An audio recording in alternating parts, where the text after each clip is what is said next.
ওগো মালিক,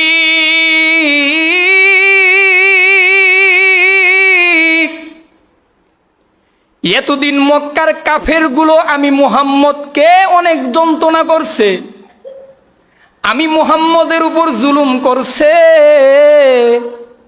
আজকে তারা জুলুম করতে করতে এই ওগো আল্লাহ, এই মক্কার কাফেরগুলো আজকে আপনার বিরোধিতা করতেছে। আজকে আমি মুহাম্মদের কাছে প্রশ্ন করছে যে তোমার আল্লাহ কে? তোমার আল্লাহর পরিচয় দাও। তোমার আল্লাহর ছেলে কয়জন? তোমার আল্লাহর মেয়ে কয়জন? তোমার আল্লাহর বংশ কি? এটা আমাদের কাছে পরিচয় দাও। বাবাজি, আপনার আমার পয়গম্বর যখন আল্লাহর কাছে দোয়া করছেন, আল্লাহ তাআলার সঙ্গে সঙ্গে হযরতে জিবরাইল আমিনকে আল্লাহর রাসূলের কাছে পাঠিয়ে দিলেন। বলেন সুবহানাল্লাহ। হযরতে জিবরাইল আমিন আল্লাহর রাসূলের জন্য তৎক্ষণাৎ সূরা ইখলাস আল্লাহর রাসূলের জন্য নিয়ে আসছে। জিবরাইল আমিন ডাক দিয়া বলে, পয়গম্বর, এই আরবের কাফেররা আপনার কাছে আল্লাহর পরিচয় জিজ্ঞাসা করছে। ইয়া রাসূলুল্লাহ, ইয়া হাবিবাল্লাহ, আপনি টেনশন করবেন না নবীজি, আল্লাহ তাআলা আপনার জন্য সুন্দর একটা গিফট দিবেন। বলেন সুবহানাল্লাহ। জিবরাইল ডাক দিয়ে বলে, নবীজি, মক্কার কাফেরগুলোরে জানায়া দেন, কুল হুয়াল্লাহু আহাদ। আল্লাহ বললেন, নবীজি, মক্কার কাফেরগুলোরে জানায়া দেন, কুল, নবী আপনি বলুন, আল্লাহু আহাদ, আমি আল্লাহ হলাম এক। আল্লাহ কি? আমার আল্লাহ হলেন এক। আল্লাহর অদ্বিতীয় কি কেউ আছে? আল্লাহর পরে কোনো আল্লাহ কি আছে? আমার আল্লাহর পরে কোনো আল্লাহ নাই। আমার আল্লাহ হলেন একক, আল্লাহর পরে কোনো আল্লাহ নাই।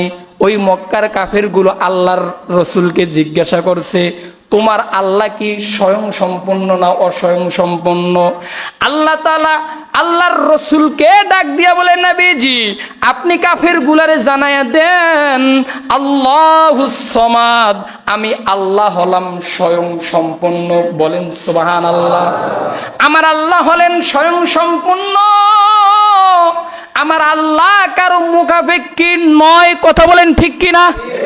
দুনিয়ার মানুষ একজন আরেকজনের মুখাপেক্ষী, ঠিক কিনা? সন্তান বাবার কাছে মুখাপেক্ষী, সন্তান মায়ের কাছে মুখাপেক্ষী। আপনি যেই পর্যায়ে চাকরি করেন, আপনার নিচে যে থাকে একজন আরেকজনের মুখাপেক্ষী। কথা বলেন ঠিক কিনা? কিন্তু আমার আল্লাহ কারো মুখাপেক্ষী নয়।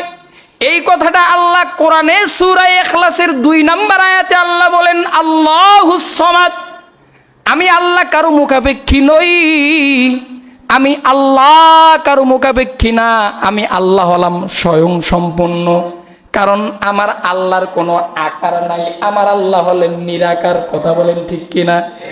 তারা বলছিল যে স্বয়ং সম্পূর্ণ বলতে, মক্কার কাফেরগুলো বলছিল যে তোমার আল্লাহ কি আগুনের সৃষ্টি, নাকি মাটির সৃষ্টি, নাকি স্বর্ণের সৃষ্টি?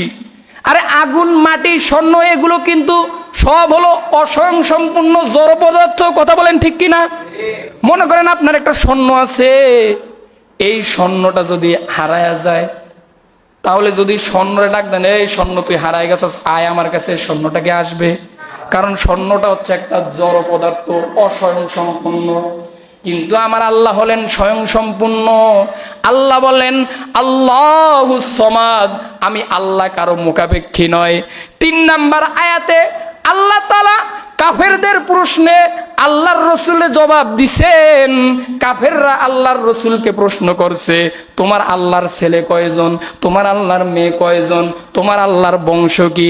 আল্লাহর রসুল জবাব দিছেন, মক্কার কাফেররা, লাম ইয়ালিদ ওয়া লাম ইউলাদ। বলেন না আমার সাথে, লাম ইয়ালিদ ওয়া লাম ইউলাদ। বলেন না, লাম ইয়ালিদ ওয়া লাম ইউলাদ।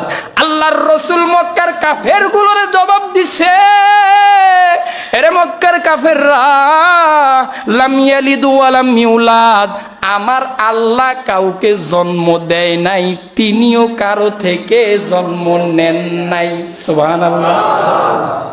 আল্লাহ কাউকে জন্ম দেয় নাই, আমার আল্লাহ কারো থেকে জন্ম নেয় নাই, কারণ আমার আল্লাহ হলেন খালেক। আমার আল্লাহ কি?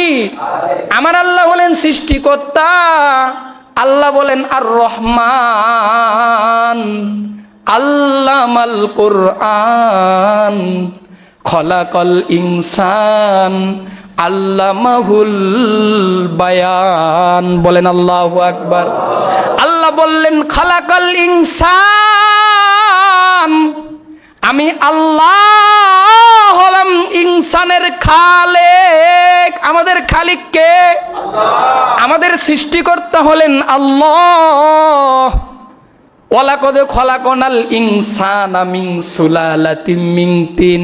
আল্লাহ বলতেছেন লাকাদ খলাকনাল ইনসান ফি আহসানি তাকওয়িম। সুবহানাল্লাহ। আল্লাহ বলতেছেন আমি আল্লাহ কারো থেকে জন্ম নেই নাই, লাম ইয়ালিদ ওয়া লাম ইউলাদ, আমি আল্লাহ কারো থেকে জন্ম নেই নাই, আমিও কাউকে জন্ম দেই নাই। আমি আল্লাহ হলাম গোটা জগতের সৃষ্টিকর্তা। গোটা মাখলুকতের সৃষ্টিকর্তা কে? গোটা মাখলুকতের সৃষ্টিকর্তা আমার আল্লাহ। এরপর আমার আল্লাহ বলেন লাম ইয়ালিদ ওয়া লাম ইউলাদ ওয়া লাম ইয়াকুল লাহু কুফুয়ান আহাদ। ওয়া লাম ইয়াকুল লাহু কুফুয়ান আহাদ, অর্থাৎ আল্লাহর মুখাপেক্ষী কেউ নাই। আল্লাহ হচ্ছেন সবকিছুর কি? সবকিছুর বড়। আল্লাহ সবকিছুর কি ভাই? বড়। আল্লাহর ক্ষমতায় কেউ নাই। কেউ